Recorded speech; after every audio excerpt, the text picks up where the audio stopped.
Tôi nghĩ là tôi cần thêm một chiếc điện thoại nữa nhưng không muốn tiêu tốn quá nhiều tiền nên tôi đã chọn chiếc điện thoại này. Thôi thì nó cũng xinh xinh ấy. Quả này bóc siêu không được mượt cho lắm, là do tôi hay là cái siêu điện thoại này nó thế nhỉ? Cũng nhỏ gọn xinh xắn đáng yêu, phù hợp cho một chiếc điện thoại phụ.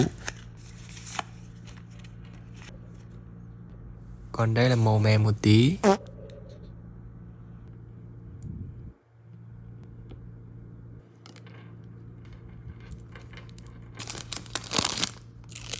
Tính tôi hơi ngựa một tí mọi người thông cảm nhé. Nhưng mà trông nó cũng cute mà đúng không?